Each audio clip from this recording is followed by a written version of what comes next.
a go at me. I didn't write the line, I just repeated it, but I think it's a good line. How to Train Your Dragon sounds like the title of a marriage guidance book. It's good. I'm not going to use it in the show, but it's a good line. It's the Daylight Midnight Show. Hello and welcome. I've had another week this week where I've been thinking a lot about this show. It happens to me occasionally, and it's been a weird thing that I didn't do the show for about 10 weeks while I was away, so I didn't think about it much at all. But now, having done one, it's back in my head again, so I've been thinking about it a lot this week. And what I've been thinking a lot about is, do I change the sort of format of it for this year? Maybe we bring in a poetry section, or film reviews, or me talking about music, or do I just carry on doing the silly little things that I do every week, depending on how I'm feeling at the time? And I was also thinking about whether I need to sort of invest more in better equipment and relocating and things like that, because I noticed that last week when I was sort of uploading it, that it was a very, very dull, very dark day where I'm filming, and I haven't got proper lights or anything, so I couldn't do anything about it. And I thought, well, maybe is it the time that I buy a really decent camera and get proper lighting in here and learn some techniques and make it look better, make it, you know, more professional and more pizzazzy. And I thought, no, I'm not going to do that, because, and I hope you don't mind this, but part of my thing with doing this show is that there's a lot of people out there, I know, that just want to give this kind of thing a go, and they kind of look at what's going on YouTube, but they look at the people who are really successful, the people that have the money to spend and talent, and who are making a real go of it, and they look at that and think, if it doesn't look like that and it doesn't have that kind of content, it's not worth doing. And I'm kind of hoping to show that if you want to just give it a go, you can just give it a go. Just buy a cheap camera, sit at home where you are, write a few things down, and just try it and see how it goes. And hopefully you'll get better as time goes on. Hopefully, like this, a few people will enjoy watching it. It doesn't need to be an all singing, all dancing, all professional, brilliant thing. You can just give it a go. So, I'm going to carry on as we are. So let's get on with it then by revealing our slogan for the week, which will go up on the Door of Delights. And this week, I've just decided to just say something random, because I think you understand that, you know, I have this thing against things like Facebook platitudes, as I call them, where people send these messages to each other, and it just sounds great, but there's nothing behind it. You know, if you pull it apart, it's a meaningless phrase, and that's kind of what I'm doing with this, is to sort of highlight and take the mickey out of people that do that kind of thing. And so I thought this week, what's one I can come up with that really sounds like one of those slogans? Because people actually make quite a lot of money out of doing these self-help videos and these YouTube channels and producing these books, and they just say stuff that sounds brilliant but is meaningless. So I think this is a good one. Fight the feeling. And I've done a little, lightning bolt, because then if it's up on someone's wall and you go to see them, it might provoke you to think that they know what they're talking about, and none of us do. So fight the feeling. So that's going to be our slogan of the week. And for me this week, that could mean fight the feeling of lethargy, because with it being the middle of January, not my favourite time of year, I've not been feeling very energetic, and I've been finding it hard to do everything. It could mean fight the feeling of self-doubt that I had this week about this show and whether I should carry on doing it. So there we are. Or it could just be something that's completely meaningless, like most of these slogans. So there you go. That's our slogan for the week. So fun fact for a Friday then, sitting above the slogan of the week, just something I've learned that I didn't know this time last week and I thought I would share with you. On average, a regular jar of peanut butter contains 540 peanuts. That's our fun fact for a Friday. So my week in 10 words is next. I want to come up with like either a song or a caption for this, but I'll leave it for now. So my week in 10 words: hospital, music, delayed birthday, interesting meetings, open mic return, rain. There's been a lot of rain. I don't know if it's been the same where you are, but it feels like it's been raining for about 5.5 months now. Which of those should I talk a bit more about?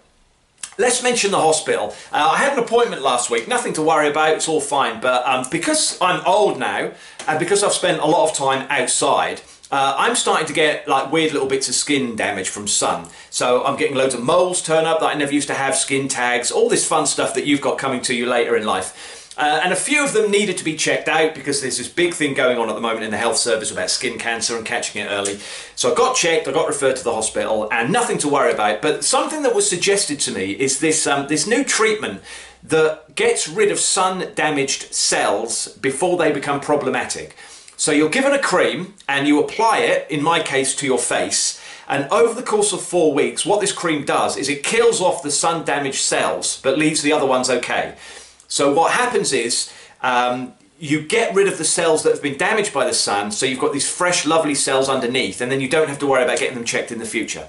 Now the thing is with it, is it's quite a brutal thing. It doesn't hurt too much, but it goes very, very red, and then it goes scabby, and then it falls off. So I was talking to the consultant and the nurse about whether to try it or not, and the nurse said to me, oh yeah, just be aware that a lot of people won't do this around their birthday or around Christmas because it can look quite fierce. And I said, well, look, I'm not a vain person, that won't bother me at all when I'm out and about. She went, oh, no, but it's normally if people are having photos taken or being filmed, if you're going to be on camera, they don't like to do it. So it's good to pick a time when you won't have a camera in your face for 4 weeks. And I went, okay, with my hobbies and with my way of life and how I work, that's not likely. So anyway, I'm going to think about that. So that's that. Delayed birthday was just because I was away for my birthday. I didn't celebrate it, so we had a nice weekend with the family last week.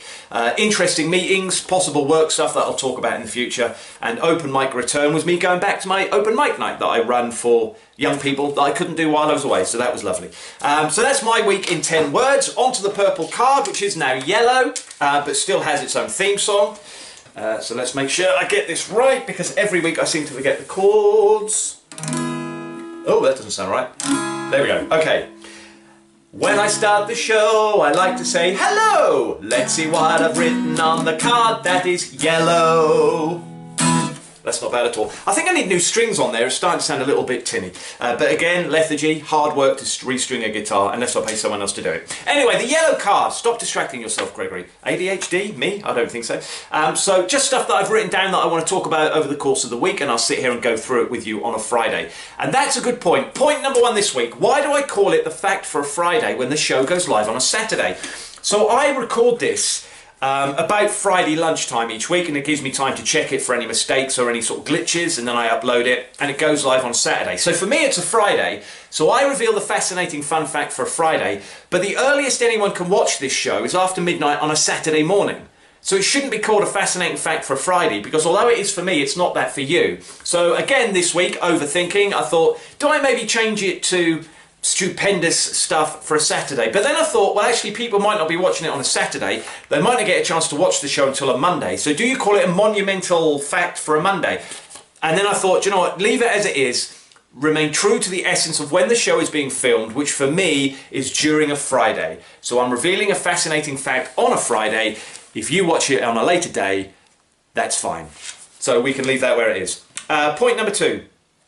Christmas eating gene, I think it works permanently for me where crisps are concerned. I'm sure I've talked about this before and mentioned it on one of the Christmas specials maybe, that I think human beings have evolved to have this special gene in our body that kicks in time for Christmas. And I think it starts sort of the evening of December the 22nd from personal experience. And your body literally produces this gene and it fires hormones and enzymes, and it means you can eat a lot more food, particularly bad food, over the course of the Christmas period. So it starts on about the 22nd, kicks back in, falls out, normal behaviour about the 27th, 28th. And in that gap in the middle, you can eat extra amounts of food. It's almost like having a second stomach that I've heard people talk about before. But I think this is a genuine thing, because there's no way you would eat that huge roast meal, followed by Christmas pudding, followed by snacks an hour later. But you can do it at Christmas, and I think you're getting help from evolution and your own body. And I think that for me, that gene stays switched on when it comes to crisps. I'm not a great one for sweet treats, but when it comes to salty stuff like certain crisps, salty snacks, pretzels, that's the thing that gets me. That's my drug of choice. And I think this gene stays on because I can eat a lovely meal, I can be full, but if someone puts a bowl of crisps in front of me, I can still eat them. So that's something for me to consider. And the final point, should I save this for next week? No, carry on, because I'll come up with the next stuff. Mugs. How we hold mugs, right? This hit me yesterday. I've got this thing about a lot of things that we do in life, we're just conditioned to do. We copy them from other people and we just do them on repetition without thinking about it. And I think the way we use mugs is one of them. Because I was drinking with some people yesterday. I thought everybody picks up a mug like that, right? Normally with the two fingers through and the thumb over the top. Might be different for me because my hands are bigger. And then as the drink cools down, you might go for this, the wraparound effect, where you're drinking it like that, very comforting. Some people will pick it up like this, but generally speaking, we use mugs the same way with exactly the same design. And I know, or I'm guessing, that the handle being there is so that the heat doesn't radiate from the cup and you don't burn your fingers picking it up. But I'm wondering whether there's a more efficient way of housing drinks and a more efficient way of drinking from them. So I might do this as a little experiment of, is it just something that we do automatically? You know, I wonder if you put a cup like this in front of a 10-year-old who's never had a drink before, And yes, there are sort of safeguarding concerns about that. But let's assume they haven't had a drink and you put a mug in front of them. Would they automatically pick it up like that? Or would they find a different way of doing it? So that's something I might do. Maybe we can hypnotise some people to make them like a control group and just see what they do. So you've never picked up a mug before. What way would you find naturally of doing it? So these are the things I think about when it's pouring with rain outside and I'm halfway through a terrible film like Tron Ares that I started watching this week. I'm sure there are people who liked it, but for me it was just like being in a video game with loud music playing around it, watching an old video, and lots of shots of Jared Leto enjoying having long hair. I'm going to get to the end of it because I never like to leave a film unfinished, but it's not been my best viewing experience of the year. So, I'm rambling now. That's the yellow card. That's what I've written down for this week. So we're on to interactive Gregor. So if you're not sick of my voice yet, you're about to hear it a lot more because I want to give you the full story so far. I started this off. We came up with the title, A Beautiful Day for Gordon Grape.